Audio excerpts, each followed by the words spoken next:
What up, players? It's Warboss Tay up this mug. I'm hanging out here with Bobo and my lady friend, and today we're doing a little Un-Bobo-king of the Black Library's Angel Exterminatus novel. So this is the cover of it, or the cover when you fold out all the flaps, and look at this awesome artwork. This scene happens in the book near the end, and we'll get to that in a second though, but first of all, Honey Buns, what do you think of this picture? What does it say to you? Ooh. Like, what do you think about this guy here? He's like, oh. Like what? He's like, oh. Super punch. Neato. Yeah. Yeah, it's cool. Thank you. So yeah, it's a book about space marines, and this one happens in the 31st millennium, not the 41st millennium. So it takes place in the past in what is called the Horus Heresy, which is the big defining event in history that defines the Warhammer 40,000 universe. So in this one, you've got two Primarchs, or gene-enhanced sons of the Emperor super soldiers. Here's Fulgrim, the Primarch of the 3rd Legion, the Emperor's children. And here's Perturabo, the Primarch of the Iron Warriors Legion. And the story is about how the two of them team up. This is after the Heresy has already broken out. After the beginning of the Horus Heresy on Istvan III, the Emperor sent some of what he thought were his loyal legions to go and stop Horus on a planet called Istvan V, and turns out Horus had already subverted and manipulated half of those legions to turn against the others. So there was a great battle on the planet of Istvan V, and this happens a little bit afterwards. So some of the other novels, it definitely pays homage, or there are definitely some throwbacks to other novels in the series for those of you who've read the Horus Heresy novels up to this point, especially Fulgrim, or the first 3 novels, which kind of explains the breakout in the beginning of it. There's a lot of references to it. Hey, stop snoring. I'm talking. I'm talking important things here. Stop snoring. What? And basically, this is a chapter in the story where we see Fulgrim over here, his ascension into full-blown super chaos demon champion. And he becomes more than a man, more than a Primarch. He does some wily things, and the story is mainly though about Perturabo and his legion. And now keep in mind that these are 2 traitors, or I guess bad guys, who betrayed the Emperor and are fighting against the Loyalists to bring about the Imperium that the Emperor has fought for centuries to to unite under one banner. And when you're reading that, when you read this kind of book where you're supposed to either feel for or empathize or kind of root for the bad guys, then you have to give them something for you to root about. Like at this point, the Emperor's children, these guys in purple, they've already fallen very, very far into chaos worship, and they've lost all of the great noble things that once made them perfectionists. They were known as perfectionists in war and art, and they always wanted everything to be perfect and to this highest standard. So they fought to be like the most perfect soldiers. But at this point, after falling to the chaos god Slanesh, then they've just decided to give up their quest for perfection and really more just indulge in just an excess of anything that could stimulate them. So they've become very hedonistic, and they've really just devolved into just indulging anything that they want. Like they have their sonic weapons now at this point. They've enhanced all of their ears and their eyes and all of their auditory inputs so that they could experience all of their 5 senses to its like extreme amount. And they have these weapons now that just blast out sound and can deafen you and stuff like that. So they're very far down, gone into chaos worship. Perturabo though and his legion are still basically just human, and they have not come to understand or accept that there are chaos gods or demons or things like that at this point, but they just happen to be on the opposite side of the war. So it's really interesting. I think any book that deals more with the Primarchs, there's a lot of scene between the 2 of these guys and their relationships, and not only that, but their relationships with their other brother Primarchs, with the Emperor spattered all through the place. So the book takes place in three sections, which are labeled as books. And at the beginning of each one and at the very end, there's a little story. And the little story is basically an origin story of three of the Primarchs.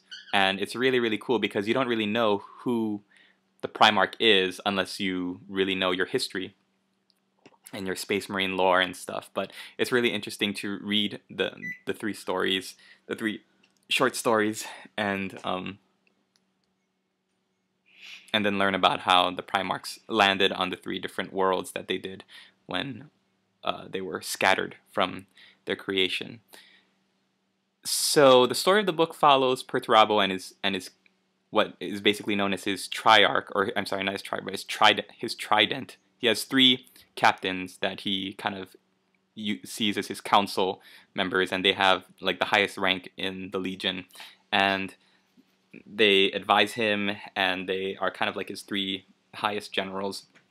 So the story kind of follows them. It also bounces back and forth between some of the guys in Fulgrim's Legion, like Lucius the swordsman, and Fabius Bile, the apothecary, who's doing some really crazy stuff with all of the gene seeds from the different legions. But the basic story is that Fulgrim here wants Perturabo and his legion to accompany him to this Eldar world, and the reason that they're going there is because apparently there's a weapon there hidden deep in the planet that they can use to aid Horus, the traitor Primarch who's leading the rebellion, in defeating the Emperor. So Perturabo says okay.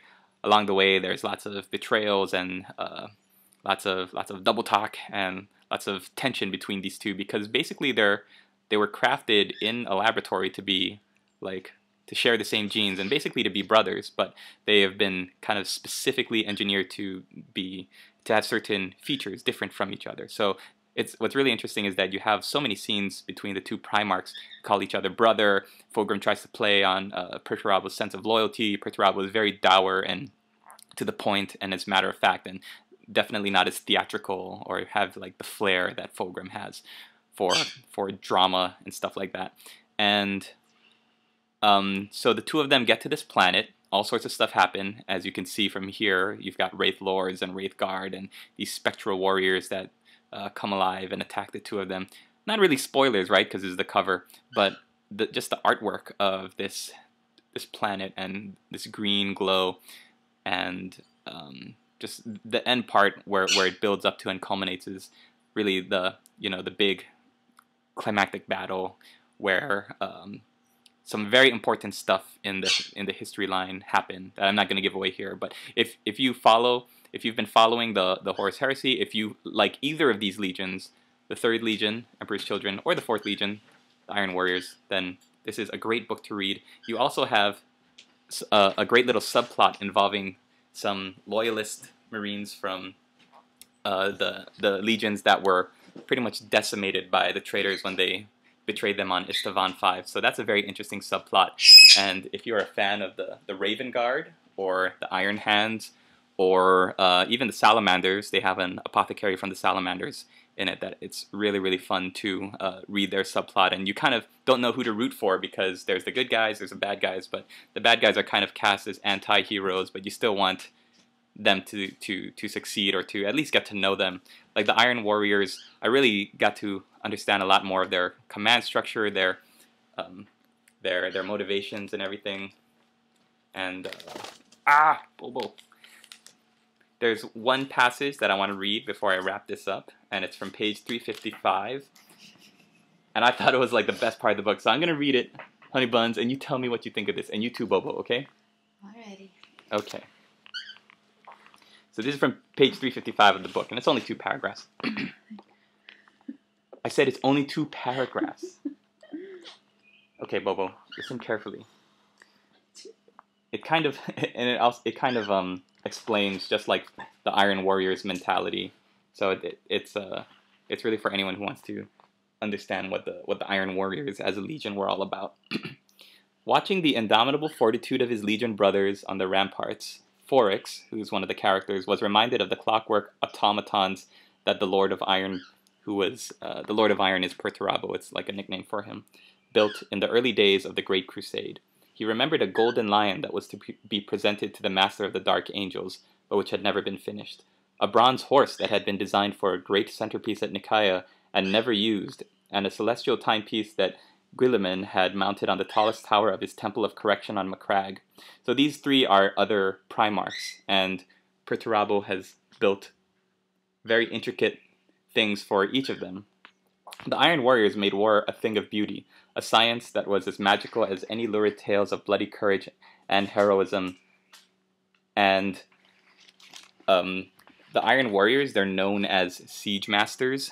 Like they kind of go to their mission in the Great Crusade was to just go into the mud and build lots of cannons and siege towers and just kind of stay behind the lines and just pound the enemy with artillery barrages.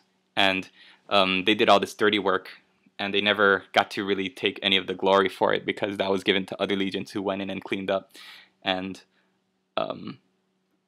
there is something just really cool and poetic and tragic about the fact that Perturabo here, this guy, like he just got so bitter that his legion was always given this kind of really back-breaking, laborious duties, and it was because he was so good at it. He was so good at mathematics and trajectories and planning out artillery barrages, and the other Primarchs just wanted to get in and get all the glory for themselves and win the battles and be put on banners and stuff, but he just felt that very, very bitter about the fact that he got relegated to all these terrible duties. But the fact is that even though he was so good at making war and he made such a exact science about it, he also built these really beautiful, intricate things. There's this one recurring image of a Warhound Titan that he built that has like a bajillion pieces, functioning pieces, and they're very, very small and almost microscopic, and he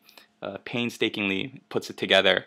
And just the fact that he has all these plans for these beautiful creations that nobody's ever going to see, and it's really cool to see that, I think, because it's not just he's a mustache twirling evil villain that wants to destroy everything good. Like he has all these noble blueprints for cities and for buildings and a way to live in grandeur and peace, and it's really, really cool. I think it's really cool. Anyways, honey buns, who do you think is the cooler one? This guy over here with the wings, this guy over here with the hammer who's like. It's not fair. I guess him, yeah. What about the purple guy? The purple guy or the silver guy? I can't even see him. Yeah, is it like is he silver guys back here? He's like pew pew pew pew. And this guy is like, oh, you don't pew pew pew pew pew. Anyways, thanks for watching. 2 thumbs up. Read this book.